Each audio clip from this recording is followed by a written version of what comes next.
Ok, donc très bien. Bon, on a un peu de retard, mais bon, voilà.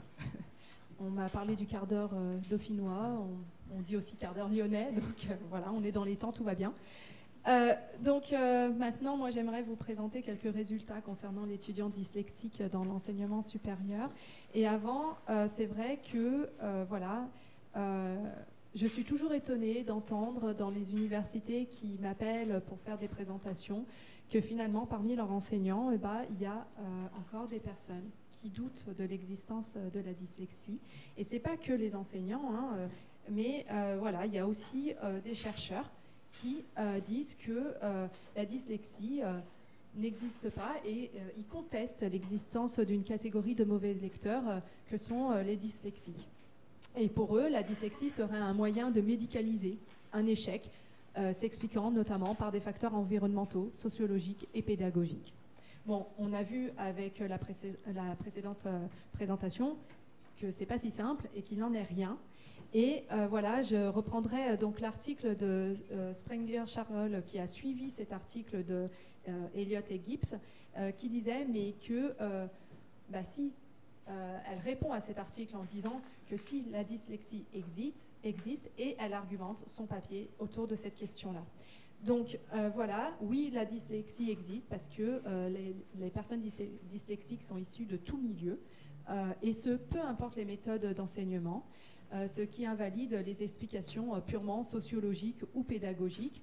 Et donc, il y a bien une différenciation entre retard de lecture et dyslexie à partir de critères stricts dont, avec Agnès, on a parlé.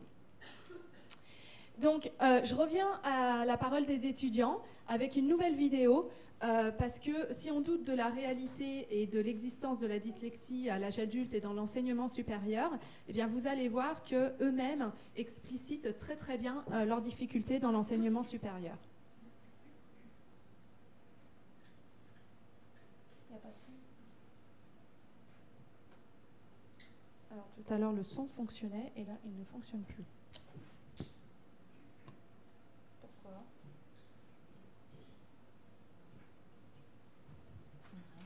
Non, on n'a absolument rien changé.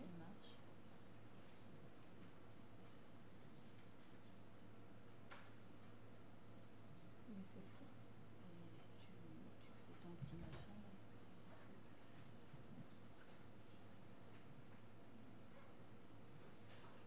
Mystère. C'est incroyable. Non ? Bon, je suis désolée, je ne sais pas pourquoi ça ne marche pas, mais c'était des témoignages, je les mettrai en ligne du coup, ou alors il faut s'inscrire au MOOC aussi qui commence. Mais voilà, c'était des étudiants dyslexiques qui décrivent leurs difficultés dans l'enseignement supérieur par rapport à des tâches purement universitaires. Et vraiment, je suis désolée que... en plus, j'ai plein d'autres vidéos avec du son, donc ça va être un peu pénible. Attendez.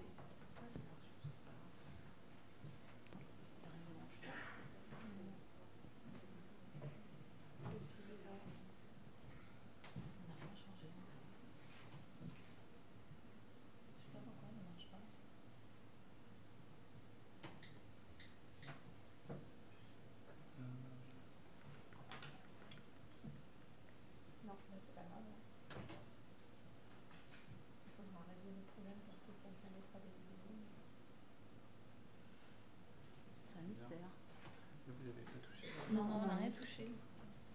Bon, c'est pas grave, on va continuer. Désolée. Donc, du coup, dans la littérature scientifique, et principalement anglo-saxonne, on ne trouve pas beaucoup, pas autant d'études sur les étudiants dyslexiques en France. Mais voilà, la littérature scientifique révèle encore de grandes difficultés chez l'adulte dyslexique. Et d'après les enquêtes, parce qu'il y a deux types de données, j'en ai parlé tout à l'heure, il y a les données subjectives, donc de la déclaration de la part des étudiants, et puis après il y a les expérimentations. Et d'après les enquêtes, les étudiants dyslexiques ou les adultes se plaignent d'avoir une lecture trop lente, d'avoir des difficultés de compréhension de l'écrit. Alors est-ce que c'est vraiment un déficit de compréhension ou un effet secondaire de la dyslexie? On pourra en reparler. des difficultés de concentration, des problèmes d'organisation de leur travail, à l'université notamment, dans les révisions, dans les partiels, et d'organisation d'emploi du temps. Ils ont des difficultés à apprendre entièrement les cours en prise de notes, des difficultés lors de la production écrite, que ce soit en orthographe, en syntaxe, en organisation textuelle, ou aussi la relecture de son travail. Et des difficultés avec l'anglais pour les apprenants non anglophones. Ils expriment aussi une fatigabilité importante, un manque de temps pour les tâches demandées. Donc ça, c'est du déclaratif, et la plupart de ces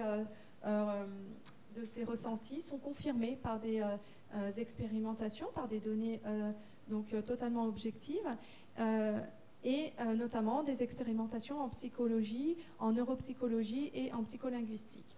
Donc, au niveau de la lecture, on va noter que la lecture est bien plus lente chez les personnes dyslexiques que chez les adultes appariés.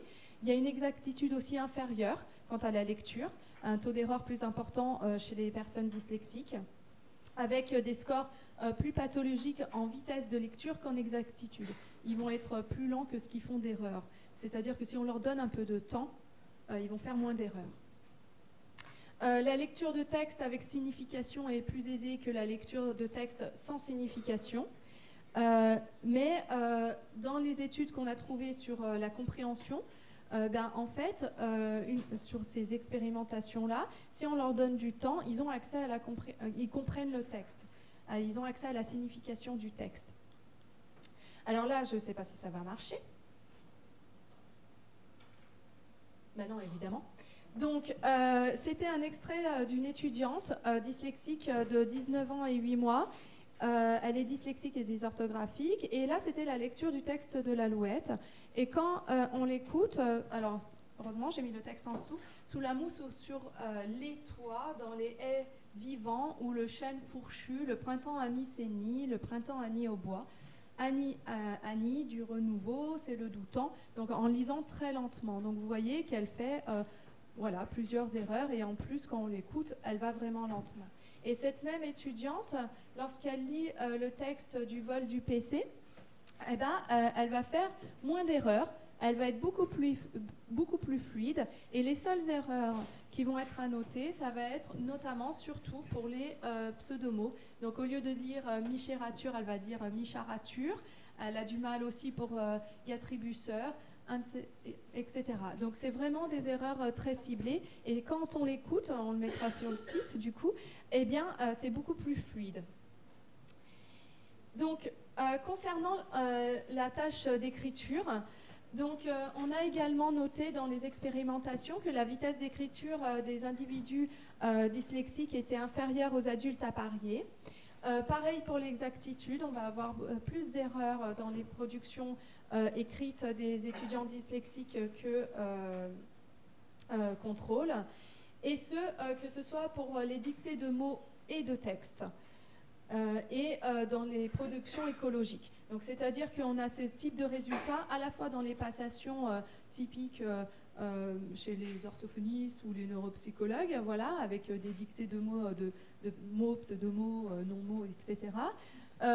Et aussi dans les productions écologiques, c'est-à-dire dans des productions écrites où ils écrivent non contraints, ce qu'ils veulent, voilà. On va aussi noter dans ces expérimentations qu'ils vont éviter les mots complexes. Ils vont ressentir une grosse insécurité orthographique, et ils ont parfois un vocabulaire inadapté, et ils vont faire des confusions de mots monosyllabiques. Ils vont aussi oublier certains mots dans leurs phrases. Et au niveau des erreurs, on va voir qu'il y a un nombre important d'erreurs dans les productions des étudiants dyslexiques ou des adultes dyslexiques, des difficultés à identifier les erreurs et à les corriger de manière efficace. Et donc ça, ce sont des expérimentations qui ont eu lieu à la fois sur des textes qu'on leur donnait, donc ils devaient chercher les erreurs, donc ce n'était pas eux qui avaient produit le texte, et à la fois dans leur propre production. Et là, on voit que dans ces deux conditions, ils ont du mal à identifier les erreurs et puis ensuite à les corriger. Donc il y a quand même deux steps. Il y a, non seulement il faut les identifier, mais en plus, après, il faut les corriger. Donc certains auteurs parlent d'un déficit de mécanisme de détection de l'erreur. Et en syntaxe, ils vont avoir des difficultés sur l'empaquetage syntaxique et la macrosyntaxe. Et puis, ils vont écrire moins vite, ils vont avoir des processus de révision aussi moins efficaces. Le suivi des adultes dyslexiques révèle aussi un grand sentiment d'insécurité. C'est une conséquence de l'étrangeté ressentie notamment quant au décalage entre leurs difficultés avec l'écrit et les autres capacités. Donc, ils vont par exemple être très bons à l'oral, enfin vous connaissez sans doute ça, mais ils vont être très bons à l'oral, ils vont être très bons dans plein de matières, et puis en français, en production écrite, c'est la catastrophe. Donc vraiment un gros sentiment d'insécurité, un fort sentiment de stress, d'anxiété et de peur qui exacerbe les difficultés. Et puis, les auteurs notent un impact négatif de la dyslexie sur la sphère émotionnelle à l'âge adulte. Il y a un fort impact de la dyslexie sur leur quotidien, ils le disent, et seulement 15% d'entre eux, pour une étude de... j'ai perdu le nom, ça va me revenir quand ça va s'afficher. C'est une étude française, et seulement 15% d'entre eux estiment avoir totalement compensé leur dyslexie. Et donc tous les autres disent que finalement c'est encore trop présent dans leur quotidien. Ils se reconnaissent des qualités communes. On va noter dans ces études que voilà, ils se disent persévérants, ils ont le sens des responsabilités, ils ont envie d'aider, ils ont une force de caractère. Et puis là, c'est voilà, Jacquier et collaborateur, c'est ce que je cherchais tout à l'heure. C'est une citation, donc la dyslexie, c'est une force. Très à l'aise à l'oral, vocabulaire riche, volonté d'y arriver et de surmonter, combativité, grande mémoire, esprit de synthèse, inventivité. C'est aussi une grande faiblesse, le regard des autres, l'incompréhension, l'incapacité à communiquer par écrit, grande irritabilité et incapacité à s'exprimer dans une langue étrangère. Je ressens une évolution dans le regard des autres car on parle plus de la dyslexie. Donc voilà, ça c'est un extrait des études de Jacquier et collaborateurs. Donc maintenant, j'aimerais vous présenter quelques résultats de nos projets lyonnais. Donc on a plusieurs types de résultats. Dans les projets Étudis, Disarable et Flexidis, on est parti de questionnaires sur les besoins et les difficultés des étudiants dyslexiques à l'université. Parmi eux, parmi les personnes qui ont répondu à ce questionnaire, que ce soit les étudiants dyslexiques ou contrôle, il y en a une trentaine qui ont passé un bilan orthophonique et neuropsychologique, et puis ensuite, il y en a une vingtaine qui ont passé la passation psycholinguistique, qui consistait en la production de textes à l'écrit et à l'oral. Et puis on a le projet Parvidis qui va nous donner, parce qu'on en est au début du traitement des données, des indicateurs sociolinguistiques, tout ça pour essayer de comprendre quels sont les leviers et les freins dans les parcours de vie des étudiants dyslexiques. Alors, juste quelques mots sur la méthodologie des projets. Donc, je vous ai dit, on passait d'abord par un questionnaire. Donc, le questionnaire Étudis, on a eu 1450 réponses. Le projet Disarable, 1470. Et parmi eux, on gardait 97 étudiants dyslexiques, 97 étudiants contrôle à parier, ce qui nous permettait, pour une difficulté donnée, de dire si c'était plus une difficulté exprimée par les étudiants dyslexiques ou si ça concernait finalement tous les étudiants dans l'enseignement supérieur. Le bilan, donc une trentaine d'étudiants dyslexiques et contrôle à parier, il a été réalisé par une neuropsychologue et donc voilà, avec les tests de lecture et d'orthographe, de métaphonologie et d'efficience intellectuelle, avec quelques tests d'attention et de fonction cognitive, exécutive. Et puis ensuite, la passation psycholinguistique. Donc là, c'était la production de textes à l'écrit et à l'oral sur le thème du conflit, les problèmes entre les gens. Et on a voilà, une vingtaine d'étudiants dyslexiques et une vingtaine d'étudiants à parier qui ont passé la passation. Et on a donc deux types de textes. Une narration. Est-ce que vous avez déjà connu des problèmes avec quelqu'un? Est-ce que vous voulez bien le raconter? Et puis une exposition. Qu'est-ce que vous connaissez des problèmes entre les gens? Donc du coup, au niveau de l'enquête, si on parle de l'orthographe, eh bien, on avait la question, avez-vous des problèmes avec l'orthographe? Et en fait, on voit que 74% des étudiants dyslexiques disent avoir souvent des problèmes avec l'orthographe. Vous voyez que les étudiants typiques contrôlent, c'est seulement 19% de temps en temps. Donc on voit que là, l'orthographe reste une difficulté majeure pour les étudiants dyslexiques. Et ceci est confirmé par les données du bilan. Donc que ce soit en dictée de mots isolés, les étudiants sont moins rapides que les étudiants contrôle et ils sont aussi moins exacts. Et puis, pareil, donc voilà, vous avez ici le graphique pour la vitesse en dictée, que ce soit pour les mots réguliers, irréguliers ou pseudomots. Donc les étudiants dyslexiques vont beaucoup plus lentement que les étudiants contrôle. Et l'exactitude, les étudiants dyslexiques vont faire plus d'erreurs que les étudiants contrôle. Et vous voyez que ça concerne surtout les mots irréguliers. Et vous voyez aussi que la différence entre l'exactitude et la vitesse, eh bien en fait ils vont être plus lents que ce qu'ils font d'erreurs. Je ne sais pas si je suis compréhensible. Voilà. Donc pour ces étudiants-là, ils ont une écriture phonologiquement plausible. Donc on peut penser qu'il y a une maîtrise relativement bonne des règles phonème-graphème, mais quand on en vient aux mots irréguliers, là, c'est plus compliqué. Au niveau de la passation psycholinguistique, qu'est-ce qu'on peut dire de l'orthographe? Donc, on a fait des analyses quantitatives sur les erreurs. Je vous donne un exemple de résultat. Alors ça, c'est aussi un exemple un extrait de production. La relation entre les individus est complexe. Chaque personne a, avec accent, son propre caractère qui diffère et qui s'entend plus ou moins avec ses semblables, sans S, ou ses dissemblables. Il manque un S, il manque 2 S. Les groupes sociaux se forment donc suivant les intérêts communs. Donc, en fait, les analyses, bon, voilà, vous avez le nombre moyen d'erreurs par texte. Donc, vous voyez que pour les étudiants dyslexiques, on monte à 23 erreurs par texte, alors que chez l'étudiant contrôle, on est à voilà, 4,5 erreurs par texte, et ce sont plutôt de longs textes. Donc, voilà. Alors, chez les étudiants dyslexiques, ça va de 15 erreurs par texte à 70. Voilà. Pour les étudiants contrôle, ça va de 0 à 10. Donc vous voyez que, en fait, l'étudiant dyslexique qui fait le moins d'erreurs fait toujours plus d'erreurs que l'étudiant contrôle qui fait plus d'erreurs. Voilà. Si on veut parler de l'empaquetage syntaxique à l'écrit, avez-vous des difficultés à organiser votre texte? Eh bien, on voit que pour les étudiants dyslexiques, 78% d'entre eux disent avoir souvent des problèmes avec l'organisation textuelle. Et on voit que c'est à peine 20% des étudiants contrôle. Et si on leur demande s'ils ont des difficultés à organiser leurs phrases, donc à construire une phrase au niveau syntaxique, on voit que 61% des étudiants contrôle disent avoir jamais de problème avec l'organisation de phrases, alors que chez les étudiants dyslexiques, ils sont seulement 30% environ à n'avoir jamais de problème avec l'organisation textuelle. Donc, si on prend la passation psycholinguistique sur l'empaquetage syntaxique, qu'est-ce qu'on va observer? On va observer que les étudiants dyslexiques, dans leur production écrite, en fait, ont le même éventail, le même pattern de structure syntaxique que les étudiants contrôle. Voilà, ils utilisent autant de structures dites complexes que les étudiants contrôle. Ils s'adaptent au contexte de production, donc tout va bien, d'accord. Néanmoins, il fallait bien un néanmoins.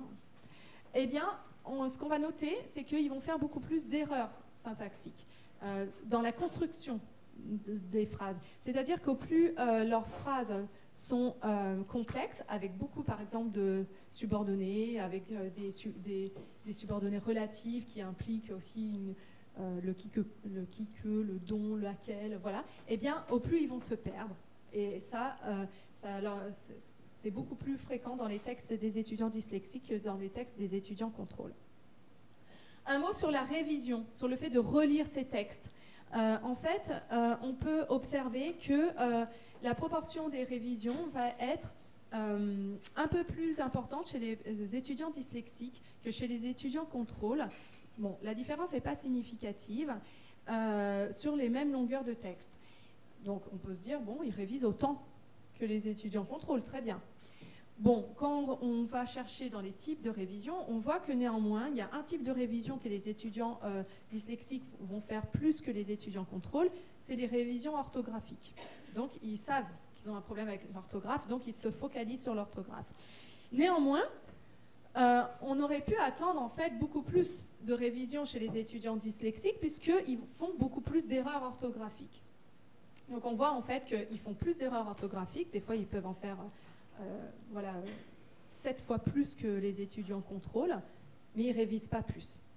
Donc on voit qu'il y a quand même un fonctionnement de la révision qui n'est pas optimal. Voilà. Et en plus, quand on va faire des analyses un peu plus qualitatives dans les textes, on voit que les étudiants dyslexiques vont avoir recours à la surcorrection. Donc du coup, parfois, il n'y a pas d'erreur, ils vont en créer une en se corrigeant. Et puis parfois, il y a une erreur, ils vont la corriger, mais la correction n'est pas bonne. Voilà, ce qu'on ne va pas retrouver dans les productions des étudiants contrôle. Alors, bon, pardon, là je me suis focalisée sur, sur sur la production écrite, mais les analyses révèlent, des gènes en cours à cause du bruit environnant, donc ce qui implique des problèmes de compréhension, un fonctionnement attentionnel atypique, j'en ai pas parlé, mais là, nos étudiants dyslexiques, ils n'ont pas un fonctionnement attentionnel pathologique, mais quand même atypique. C'est pas comme les étudiants contrôle. Des difficultés à cumuler plusieurs tâches, des difficultés à parler et écrire anglais, de la fatigabilité, un sentiment d'injustice face à une mauvaise note, ça c'est beaucoup ressorti, un manque de temps en examen, des difficultés à organiser un discours, que ce soit à l'écrit et à l'oral, des difficultés avec la ponctuation, le temps, mais ce qui est important aussi, c'est de voir ce qui fonctionne, ce que mettent les étudiants dyslexiques en place pour réussir. Et donc, juste, je finirai sur les facteurs de risque et les facteurs de protection. De nombreuses personnes dyslexiques réussissent dans leurs études. Les étudiants dyslexiques qui ont participé à nos projets sont en réussite, néanmoins. Et ceux qui arrivent dans l'enseignement supérieur aussi. Les troubles spécifiques des apprentissages entraînent des difficultés, mais ne va pas constituer un obstacle à la réussite. Et donc, oui, on a des facteurs de risque, mais il y a des facteurs de protection, avec des diagnostics précoces, le soutien familial, le milieu social favorisé qui favorise l'accès aux livres, la culture, enfin plein de choses comme ça. Et je te cite, Agnès. La dyslexie se définit comme un ensemble de troubles se définissant par une altération de la lecture dont l'origine est une grande partie génétique, mais de nombreux facteurs liés à l'environnement semblent en limiter l'intensité. Donc les étudiants dyslexiques ont encore des difficultés, c'est une évidence. Grandir et arriver dans le supérieur n'est pas synonyme de disparition de la dyslexie. Ils réussissent, mais il y a des facteurs de protection, des conditions et ressources positives atténuant l'impact du trouble, avec par exemple un bon niveau de langage oral, une meilleure connaissance du trouble. Il y a des analyses, des études récentes qui ont montré que au plus la personne dyslexique connaît son propre trouble, comprend ce qui se passe au niveau du fonctionnement cérébral, au plus ils vont être à même de gérer leur dyslexie et de la prendre en main. De bonnes capacités d'interaction, de compétences morphologiques, ainsi de suite. Voilà, je vous remercie. Donc, j'avais mis une slide sur le MOOC, mais en fait, c'était avant de prévoir le poster et les flyers. Voilà, mais si ça vous intéresse, on peut répondre à vos questions. Et les acteurs des projets depuis 2014, merci beaucoup. Et puis, je te